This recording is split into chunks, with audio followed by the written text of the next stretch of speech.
Народниот ден на ромите. Нека е честит 8 април, Меѓународниот ден на ромите во целиот свет, бидејќи оваа година одбележуваме 55 години јубилеј.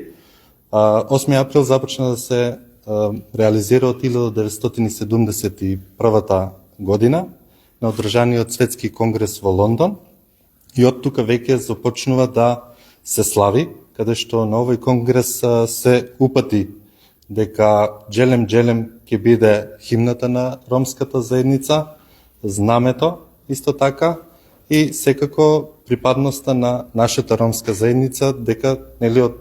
таа година веќе сме во целиот свет како роми. Она што е важно за овој ден е и одбележувањето на самиот ден. Во општина Штип се организираше свечено одбележување на денот на ромите 8 април, каде што на јарболот на општината беше поставено ромското знаме во однос на одбележување на идентитетот на ромската заедница, беа интонирани двете химни, на македонската и ромската химна.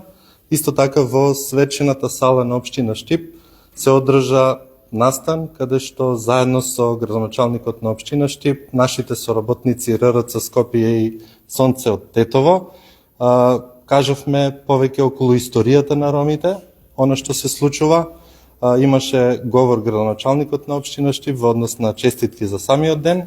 Понатаму продолживме со презентирање на ромски творби од страна на учениците од основните и средните училишта. Понатаму продолживме со доделување на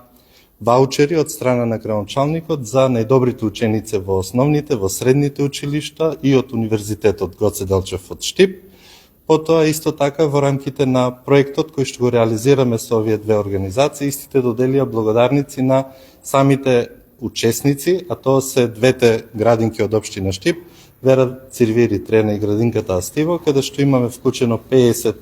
дечиња роми бесплатно, а исто така се организира и туторска настава во сите основни училишта,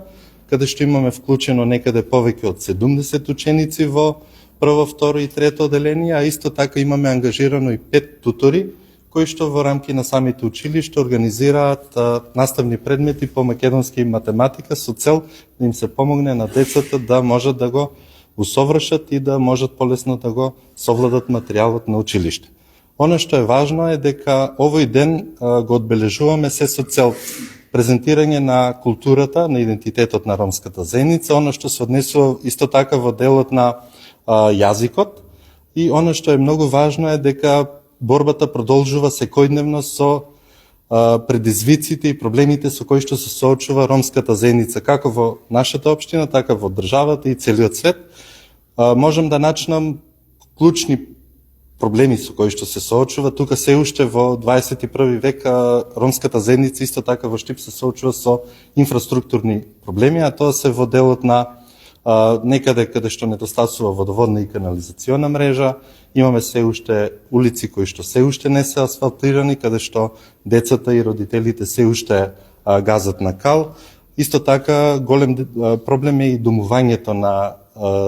ромите, исто така затоа што веќе имавме одредени активности за решавање на овој проблем, но сметаме дека треба повеќе да се посвети внимание.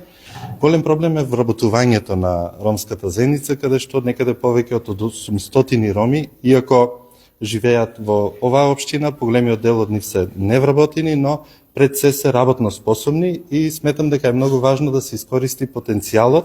и секако нивната работна способност да можат да бидат вклучени на пазарот на трудот. Она за кое што ние како локална самоуправа се залагаме е во делот на образованието. Тука е вклучувањето на децата во предучилишното образование, тоа го правиме со години. Исто така помош и поддршка на учениците во основното образование, исто така доделувањето на стипендии на сите средношколци во средното образование преку Министерството за образование и наука, а исто така и поддршка на студентите кои што ги имаме во нашата општина, а со тоа и ослободување во прва година од плаќањето на самата партиципација. Во делот на вработувањето можам да истакнам дека ги запознаваме со оперативниот план на Агенцијата за вработување, со сите програми и мерки кои што ги има, се со цел да можат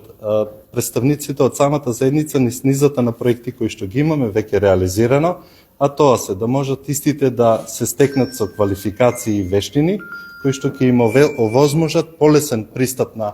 пазарот на трудот и нивно вработување, а исто така можам да кажам дека со домувањето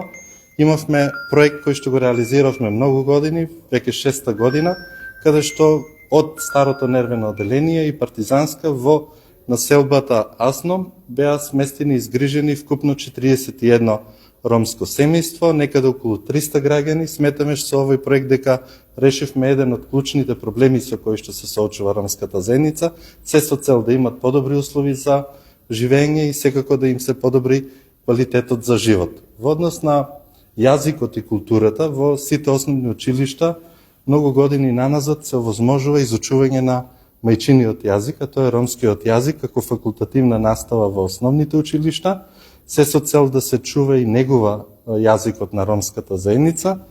И можам да кажам дека она што е исто така важно е дело на дискриминацијата, каде што голем дел од ромската заедница за жал се уште се соочува со одредени облици на дискриминација, каде што ние и како вработени во локалната самоуправа и со сите граѓански организации излегуваме во пред се на пријавување на самата дискриминација, од друга страна и обезбедување на нивна заштита. Имате горли социјален проблем, деца питачи. Се надзира решение? Па во однос на питачењето кое што го имаме во градот, тоа е навистина сериозен проблем, каде што ние и како локална самоуправа во изминатите години извршивме мапирање на сите дечиња кои што питачат во нашата општина. Секако разговаравме и со нивните родители. Она што е важно да се истакне дека станува збор за не повеќе од 10 ромски семејства кои што ја прават сликата лоша за сите граѓани во нашиот град. Јас сметам дека и како локална самоуправа и центрите за социјална работа и сите оние кои што на некој начин ќе можат да помогнат за решавање на овој проблем, да може да се организира еден состанок кој што ќе овозможи на ромската заедница да се намали пред се бројот на питачење, пред се во однос на дечињата кои што живеат во нашиот град, а со тоа и да можат и повозрасните, бидејќи како што знаеме дека социоекономскиот статус и во однос на животниот стандард, дека зголемувањето на цените се повеќе имаме зголемен број на сиромаштија, каде што овие ранливи категории на граѓани ги прави уште поранливи. Фала и на вас. Може се